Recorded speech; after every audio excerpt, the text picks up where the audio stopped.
Buena gente, hoy vamos a ver continuidad, el último tema de nuestro curso de límites. La continuidad es un asunto súper importante.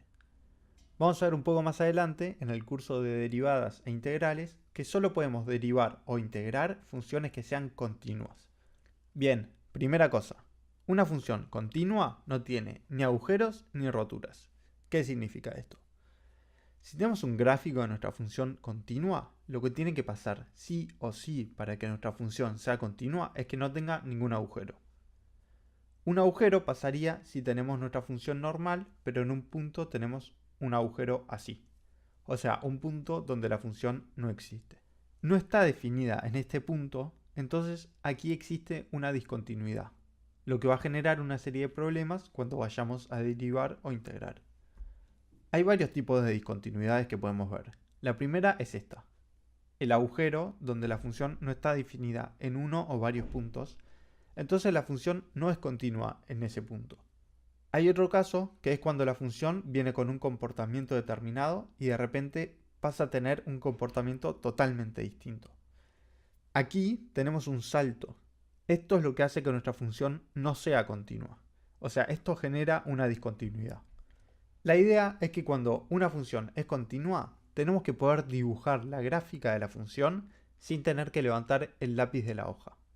En el caso que vimos recién, en la discontinuidad, tendríamos que levantar el lápiz en esa parte para seguir trazando. Entonces no es continua. En el primer caso también tendríamos que levantar el lápiz para hacer un mini salto. Tienen que usar un poquito la imaginación para usar este truquito, porque si la función no está definida en un solo punto, por lo general ni se ve en la gráfica. Vamos a ver otros dos tipos de discontinuidades que nos podemos encontrar. Estas son un poco más específicas. Digamos que tenemos una función y viene normal, pero empieza a tender hasta formar una asíntota vertical. Donde hay una asíntota vertical, también vamos a tener una discontinuidad, porque no pueden dibujar esta parte sin levantar el lápiz. Aunque tengamos un valor definido en este punto de la función, supongamos acá, la función sigue siendo discontinua. Y lo podemos ver porque tenemos que levantar el lápiz de la hoja igual, aunque esté definida en ese punto. Para que una función sea continua, debe tener una curva suave.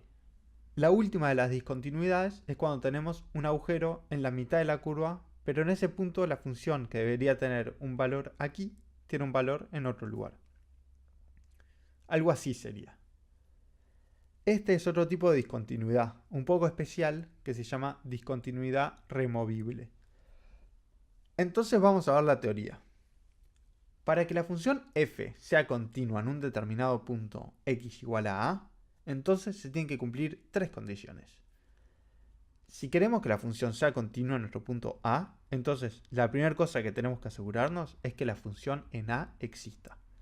Si no existe este punto en el gráfico, ya sabemos que no es continua y no hay que hacer nada más.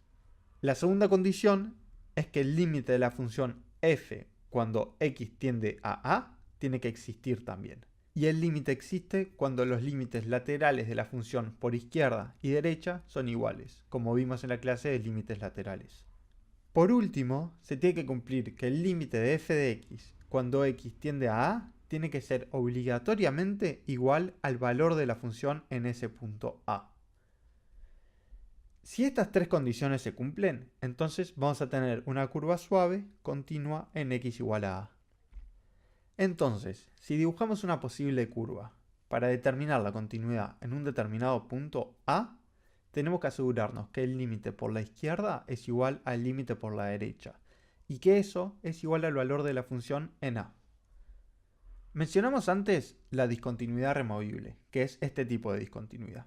Digamos que tengo esta función aquí y la función tiene un agujero en este punto. Vamos a suponer que este valor es 2 en las x, que correspondería a 3 en las y. Pero no está definida la función en ese punto. Esta discontinuidad se llama removible, porque para que la función pase a ser continua en ese punto, hay que agregar una especificación de la función en ese punto. Entonces, en nuestro punto x igual a 2, tenemos que especificar este valor y igual a 3. Nuestra función f de x va a estar definida por partes, como ya vimos. La primera parte es toda la función menos este punto, Y lo que tenemos que hacer es especificar que f de 2 tiene que ser igual a 3. Si especificamos esto de esta forma, lo que hacemos es que estamos corrigiendo la discontinuidad. En la gráfica, esto lo que significa es que este agujero lo estamos rellenando y la función pasa a ser continua. Es muy común que les pongan ejercicios de discontinuidad removible donde tienen que encontrar el valor de f en un punto para que una función pase a ser continua. Para resumir, son tres cosas que tenemos que definir para que nuestra función sea continua. Que exista en el punto, que el límite exista en el punto, o sea que los límites laterales sean iguales, y que el límite en el punto sea igual al valor de la función en el punto. Espero que hayan disfrutado este video y toda nuestra serie sobre límites.